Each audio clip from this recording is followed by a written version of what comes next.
नमस्कार। आज हम रंजीत पाल के काम OSSC सुरक्षा तंत्र और अनुसंधान उपकरण पर थोड़ी गहराई से बात करेंगे। जी। हमारा फोकस रहेगा OSSC पर। ये एक ओपन सोर्स होस्ट आधारित घुसपैठ पता लगाने वाला सिस्टम है, HIDs जिसे कहते हैं। HIDS। समझने की कोशिश करेंगे कि ये है क्या असल में और क्यों ये इतना महत्वपूर्ण है, खासकर स्टूडेंट्स और रिसर्चर्स के लिए। बिल्कुल। तो चलिए शुरू करते हैं। OSSC की दुनिया में गोता लगाते हैं। हाँ, तो देखिए, जैसा रंजीत पाल के काम में बताया गया है, OSSC एक मुफ्त और ओपन सोर्स HIDS है।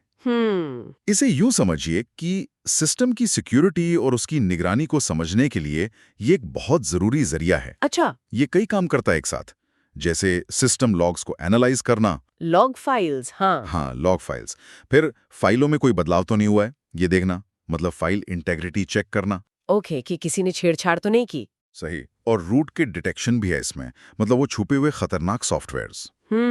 और सबसे जरूरी, ये रियल टाइम में अलर्ट भेजता है। अच्छा, तो ये तो समझ आया कि ये क्या क्या कर सकता है, पर रंजीत पाल के काम में ये बात भी है कि ये स्टूडेंट्स और रिसर्चर्स के लिए क्यों खास है। हाँ, ये एक अहम पॉइंट है। एकेडमिक जगत के लिए इसका क्या महत्व है। देखिए, स्टूडेंट्स के लिए OSX से उन्हें होस्ट लेवल सिक्योरिटी मॉनिटरिंग का सीधा मतलब प्रैक्टिकल एक्सपीरियंस मिलता है। अच्छा, हैंड्स ऑन। बिल्कुल हैंड्स ऑन।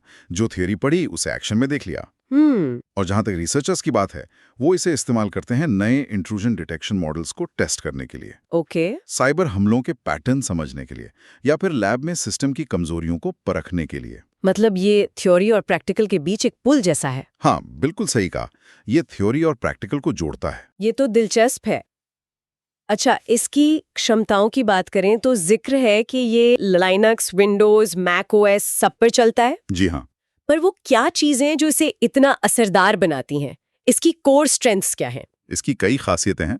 पहली तो जैसा कहा, ये लॉग्स के आधार पर घुसपैठ का पता लगाता है। दूसरी, ये फौरन अलर्ट भेज सकता है, ईमेल से या किसी स्क्रिप्ट के जरिए, ताकि एक्शन तुरंत लिया जा सके। Right, real time. हाँ। तीसरी, वो फाइल इंटेग्रिटी मॉनिटरिंग, फाइलों पर लगातार नजर रखना। जी। और चौथी, जो काफी एडवांस्ड है, ये एक्टिव रिस्पॉन्स भी दे सकता है। एक्टिव रिस्पॉन्स मतलब ये सिर्फ बताता नहीं, एक्शन भी ले सकता है। हाँ, कुछ हद तक, मतलब ये कुछ संदिग्ध गतिविधियों को खुद ही ब्लॉक करने की कोशिश कर सकता है। अरे वाह, ये तो कमाल है। क्या इस सोर्स में इसके कुछ उदाहरण भी दिए गए हैं? मतलब एकेडमिक्स में कैसे यूज होता है? हाँ हाँ, बिल्कुल दिए गए हैं।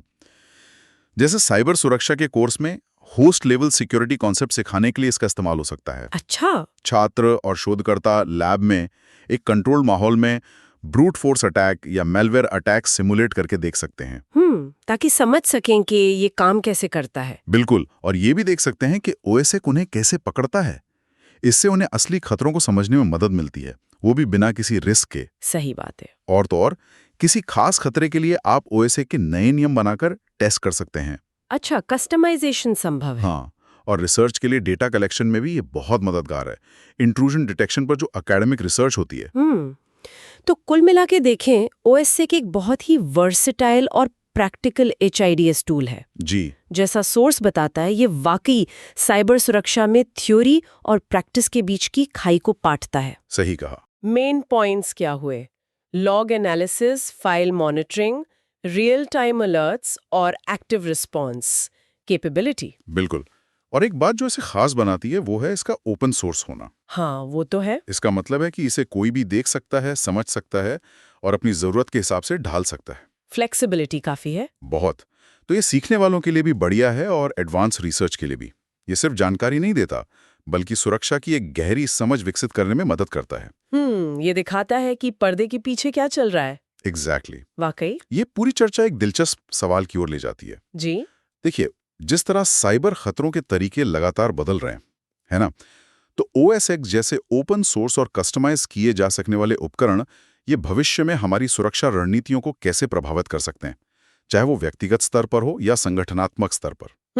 ये सोचने वाली बात है। हाँ, ये एक विचारणीय प्रश्न है।